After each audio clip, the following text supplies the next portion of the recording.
Dan yakinlah Bapak dan Ibu sekalian, para jamaah sekalian, bahwasanya vaksin ini sedikit sekali efek sampingnya, bahkan hampir tidak ada.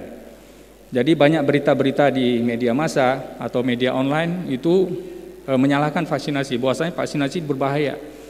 Vaksinasi ini punya efek samping yang sangat merugikan kita. Tapi yakinlah.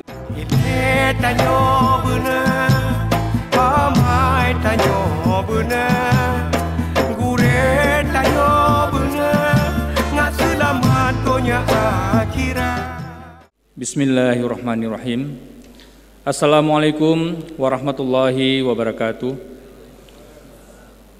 Alhamdulillah nahmaduhu wa nasta'inuhu wa nastaghfiruh wa na'udzu billahi min syururi anfusina wa min sayyiati a'malina may yahdihillahu fala mudhillalah wa may yudlil fala hadiyalah.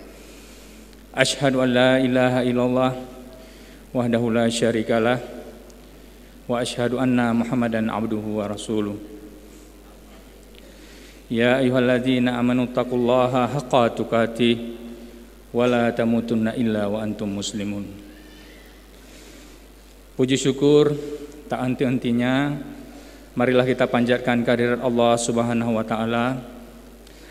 Allah yang Maha Kuasa, yang Maha Bijaksana, yang Maha Berkehendak, yang mengatur pergantian malam dan siang, yang mengatur perputaran bulan, bumi, dan matahari menurut garis edarnya, yang memberikan kesempurnaan, yang memberikan kesehatan, yang memberikan kesempatan kepada kita semua, sehingga kita dapat dipertemukan dengan bulan yang mulia ini, bulan yang penuh berkah, bulan penuh pengampunan, bulan di mana pintu-pintu surga dibuka, bulan di mana pintu-pintu neraka ditutup, dan bulan di mana setan-setan dibelenggu.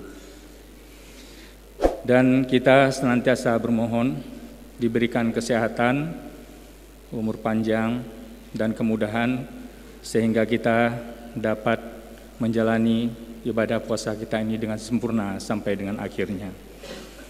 Selanjutnya, teriring salawat dan salam, kita mohon sampaikan keharibaan junjungan kita Nabi besar Muhammad SAW beserta keluarga dan para sahabat beliau. Bapak-bapak, ibu-ibu, sidang jamaah salat Isya dan Tarawih rahimakumullah. Hari ini tepat tanggal 13 April 2021 Masehi dan bertepatan pula dengan memasuki malam kedua bulan Ramadan 1442 Hijriah. Bulan Ramadan adalah bulan yang ditunggu-tunggu, bulan yang dinanti-nanti, dan bulan yang dirindukan oleh semua orang beriman. Karena panggilan puasa itu memang ditujukan kepada orang-orang yang beriman, yaitu orang-orang yang sangat merindukan tibanya bulan Ramadan.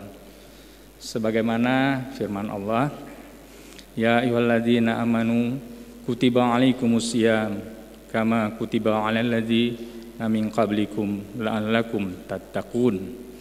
Al-Baqarah 183, yang artinya, wahai orang-orang beriman, diwajibkan bagi kamu berpuasa sebagaimana diwajibkan orang-orang sebelum kamu. Mudah-mudahan kamu akan menjadi orang yang bertakwa. Artinya memang puasa itu ditujukan kepada orang-orang yang beriman.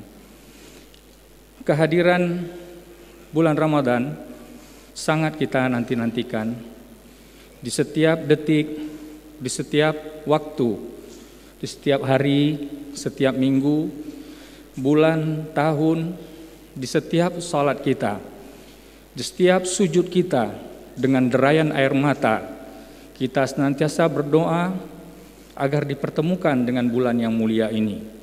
Allahumma balighna Ramadan. Ya Allah, Jumpakan hamba ya Allah, pertemukan hamba dengan bulan yang mulia ini, yaitu bulan Ramadan.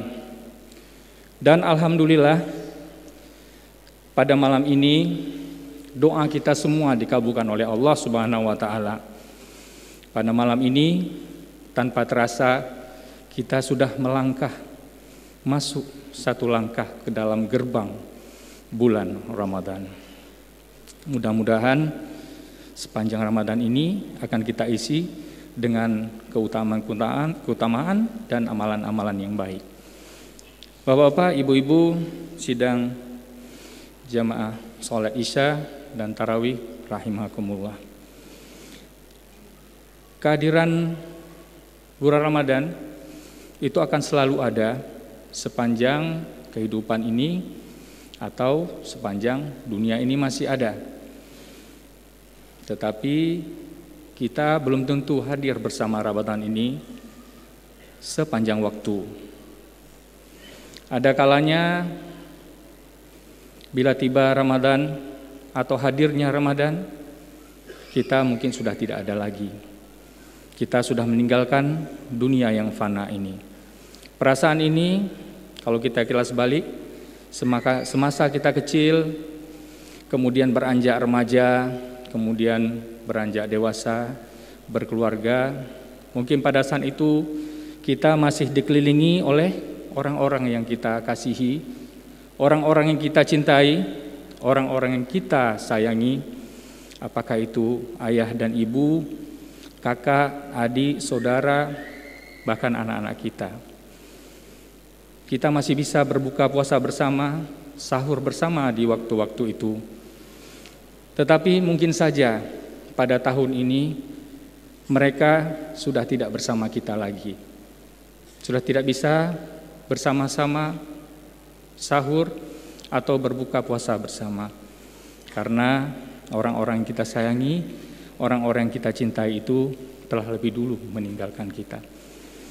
Jadi perasaan seperti inilah yang menyebabkan kita bersungguh-sungguh untuk melaksanakan, mengisi malam-malam, hari, dan siang hari di bulan suci Ramadan untuk benar-benar beribadah, benar-benar bertawakal kepada Allah Subhanahu wa taala.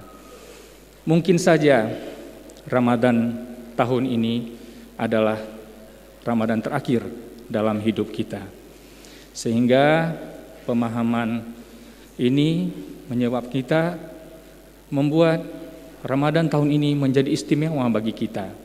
Dan kita akan memanfaatkan waktu-waktu di dalam bulan puasa ini dengan sebaik-baiknya. Bapak-bapak, ibu-ibu, sidang jamaah sholat Isya dan tarawih yang dimuliakan Allah Subhanahu wa taala. Ramadan tahun ini agak sedikit berbeda dibandingkan dengan Ramadan tahun yang lalu. Alhamdulillah, tahun ini kita agak lebih bebas beribadah dibandingkan tahun yang lalu. Dan kita lihat mungkin tahun yang lalu kita salat si jarang-jarang atau bahkan tidak salat di masjid, salat di tempat masing-masing. Tapi alhamdulillah kita lihat malam ini, Masya Allah, penuh masjid kita yang mulia ini. Sebagaimana kita ketahui bahwasanya kita masih dalam suasana COVID, masih dalam bencana. Pemerintah belum mencabut status bencana COVID ini di kita. Artinya COVID ini masih ada di tengah-tengah kita. Dan alhamdulillah kasus atau tren COVID saat ini sudah mulai berkurang. Ingat bapak-bapak semuanya dan ibu-ibu, para jemaah sekalian, sudah mulai berkurang trennya. Tetapi bukan berkurang. Oleh karena itu kita tidak boleh berbesar hati atau berbangga diri, tidak boleh lengah, kita tetap harus waspada. Ya, karena COVID ini masih ada di antara kita. Kita melihat bahwasanya awalnya COVID ini terjadi tahun 2019, tepatnya di bulan Desember kalau saya tidak salah, yaitu di kota Wuhan, Cina. Kemudian menyebar ke seluruh penjuru dunia. sampai ke Indonesia, bahkan ke negara kita, bahkan ke kota kita. Penyakit COVID ini sangat infeksius dengan angka kematian dan angka kesakitan yang sangat luar biasa. Angka kematian sampai ratusan ribu orang, angka kesakitan maksudnya, kemudian angka kematian ribuan orang. Dan yang terdampak yang paling sering adalah yang menyebabkan kematian itu adalah tenaga-tenaga kesehatan dan tenaga-tenaga medis.